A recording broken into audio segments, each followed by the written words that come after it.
As we were just discussing in the last block, the alleged murder of 16-year-old Aksa Parvez this past week raised some questions about the role religion might have played in the tragedy. But for an Oxford professor named Richard Dawkins, there's no questions at all. His goal, you see, is nothing less lofty than to rid the world of religion entirely. The time has come for people of reason to say enough is enough. Religious faith discourages independent thought, it's divisive, and it's dangerous.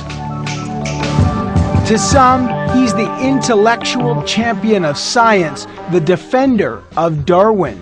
To others, especially at this time of year, Richard Dawkins is the Grinch who's trying to steal Christmas, and any other religious holiday for that matter. His book, The God Delusion, is a worldwide bestseller and was made into a BBC documentary.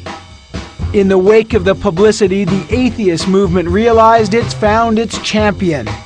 And soon others joined his anti-religious crusade.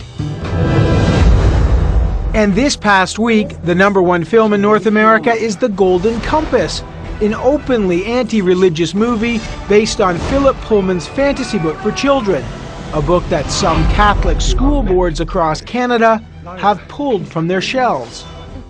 We decided to sit down with Richard Dawkins to do what many families, regardless of their faith, will do over the coming holiday: get into a good old-fashioned debate. We are in the midst of what some call an atheist movement. Christopher Hitchens, and there's several books, yours perhaps being the leading book. Many of them are why religion has not served people well. It has been a force for negativity in the world. What's your view on that? I don't want to say it's been a wholly force for negativity. I think that it's been, I mean, many individuals have been motivated powerfully to do good by their religion. Many individuals have been powerfully motivated to do evil by their religion. So I don't want to get into the position of totting up the good deeds and the evil deeds that are done by religion. I think it is irrational to allow your life to be governed by faith which is based upon something other than evidence. It may be that you do good because you have a faith based on something other than evidence, but it's still irrational to do so. Those people who would say, Dawkins, I believe in Jesus or whatever God they decide, and I felt the presence of the Lord. I have had that personal experience in a way that whatever you say with fancy Darwin talk, I have felt it the way I felt this chair. Yeah. How do you respond to that? Well, I mean, I'm not impressed by that, because there are a similar number of people who are who brought up Hindus and say, I felt the presence of Lord Krishna and etc. I mean, there are all sorts of illusions that the human brain is very capable of creating. And that's an illusion.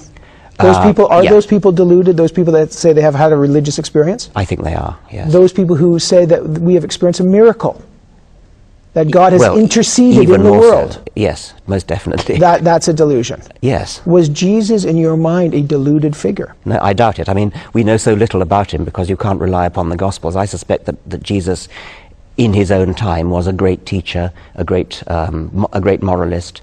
His moral values were way ahead of his time. I think he was an admirable. I mean, that's why I wrote an article called "Atheists for Jesus," and somebody gave me a T-shirt with "Atheists for Jesus" written on it. But the notion that raising Lazarus from the dead. Oh, of course. I mean, that kind of story happens so easily. It happens to this day. There are all sorts of people reporting miracles all the time, and we don't. You don't believe them because it doesn't happen to chime in with the religion in which you were brought up. Many people have criticized you, and when they read The God Delusion, for example, you talk about the Jewish God, and you say genocidal, homophobic, racist, you use very provocative terms. Well, that's the Abrahamic God, which is the God of the Jews, Christians, and Muslims, yes. Yeah, you are absolutely provocative on your descriptions. Read Leviticus, read Deuteronomy. I don't need to do any more than just quote. But is that a caricature to take the worst or the most fundamentalist, literalist readings of it, as opposed to the thousands of years of evolution of all of those religions? Two things to say about that. One is that there are many people in this world who do take the Bible or the Quran literally, and literally do think that you should stone homosexuals to death or whatever it might be. That's the first thing to say. The second thing to say is that even those people who don't say that, those people who have, as you say, evolved, have moved on, They have moved on for secular reasons. We've now abolished slavery. We now give equal rights to women. We now give votes to women. That's nothing to do with Scripture. That's nothing to do with the Bible. That's come about in spite of the Bible. And people have now gone back to the Bible and said, oh, well, we'll leave out that bit, we'll leave out that bit. It Although doesn't some chime would in say, with modern some would views. say the abolishment of slavery was very much inspired by the Bible, even though slavery might have been the same. Well, you've got to be joking, because what you're saying is that you can, if you look through the Bible, pick a verse. You can probably find a verse that you can read as abolishing slavery, and then you've got another verse that says you should keep slaves. So you're picking and choosing. That's all I'm saying. We don't get our morals from the Bible because we pick and choose on the basis of a modern morality which has evolved. You're quite right to say it's evolved. It's evolved for secular reasons, and now with hindsight, having evolved our morality for secular reasons, we can go back to the Bible and we can, as it were, rub out the bits that don't fit with our modern secular morality. Just don't read them anymore, and that's what people do. World would be better in your mind without religion?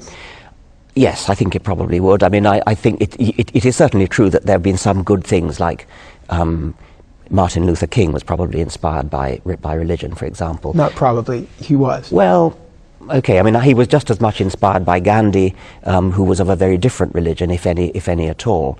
So I think that it would probably be better to say that the movements like the movement for feminism, the movement for black emancipation, the movement to abolish slavery, the movement to to abolish cruelty to animals and things, these have all been mainly secular, cultural, evolutionary events, and church people have been prominent in some of them, as it happens. If religion and belief in God has not been helpful, as you say, it's deluded people, atheism doesn't exactly have a stellar record. I mean, societies that have tried to live without religion and God... You're not going to bring out Hitler and Stalin again, are you? I mean, you brought out fundamentalism for religion. Why is it not fair to try to use examples of societies that have tried to live without religion? Are you seriously bringing up Hitler and Stalin? How do you argue that the bloodiest century that we've just lived through, 20th century, was bloody, and it also happened to be the one that declared war against religion to a certain degree?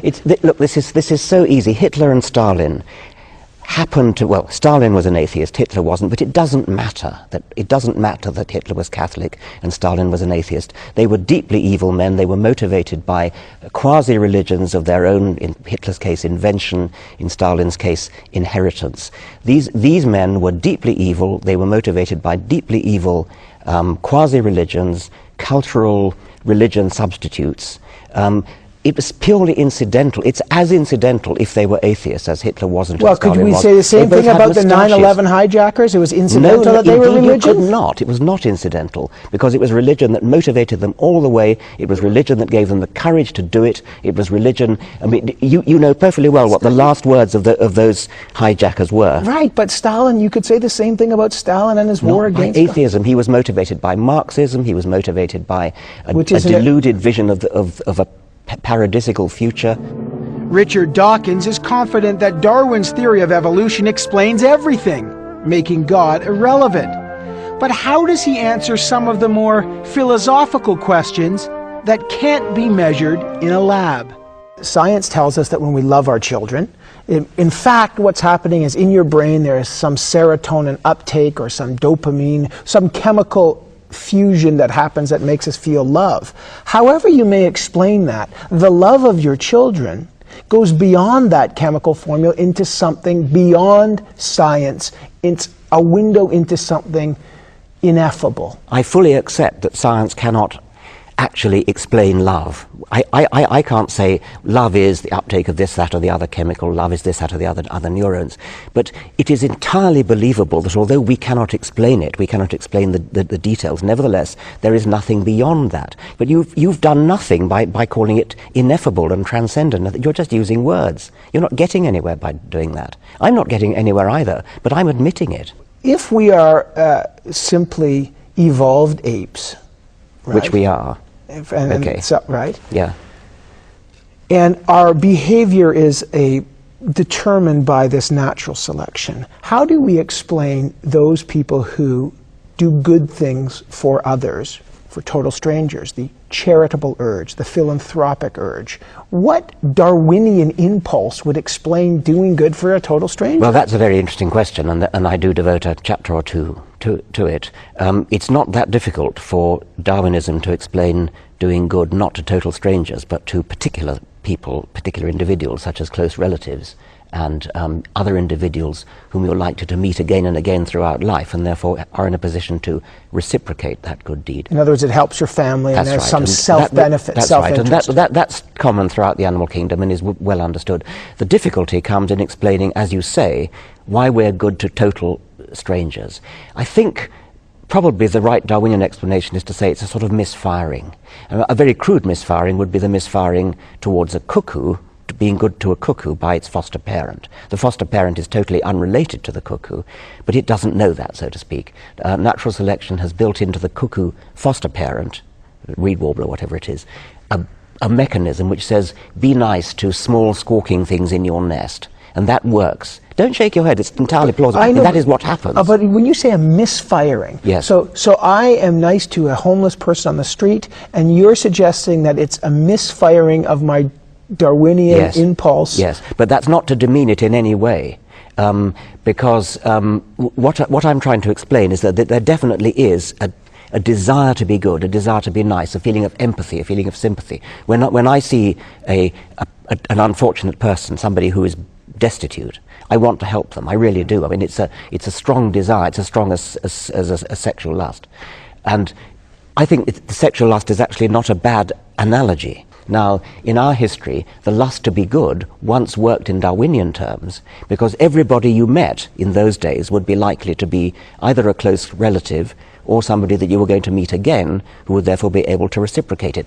That's why the lust to be good was built in.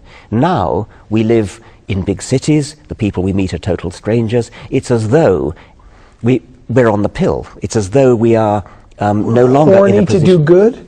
Sorry? We're just instinctively horny to do good works? If you're demeaning it by using that phrase. Well, I'm trying to explain to you, by using an analogy of sex, the but analogy works. Are you demeaning the charitable impulse, which some would say lies at the heart of religion and the morality? Are you demeaning that kind of morality by saying it's a misfiring of a Darwinian impulse, as opposed to actually something else? I'm trying to explain it. I'm trying to enlighten by explaining, and I'm using sex as an analogy, and you have got to admit that we feel sexual lust even though we're using contraception, and therefore from a Darwinian point of view the sexual lust is not working anymore. We still feel the lust. Now I'm saying that the parallel to that is that in our Darwinian history we felt a lust to be good in just the same way as we felt a lust to be sexy. Could one argue that, to use that analogy, if you're beholden to the Darwinian theory, it shows not a consistency of the Darwinian theory, but a failure, a paucity of the Darwinian theory and its inability to explain good charitable works? Not an inability to explain, but an inability to discriminate between situations in which the Darwinian impulse is, in a Darwinian sense, appropriate and when it isn't appropriate. Would that suggest that in the future we will evolve away from the Darwinian impulse to do good? Possibly, but the force of that question is exactly the same as the force of, does it suggest that we will completely lose our sexual lust if in the future we go through generations of using contraception? I don't think actually that either of those will happen. It's a great pleasure to speak with you always. Thank you very much. Thanks so much. Okay.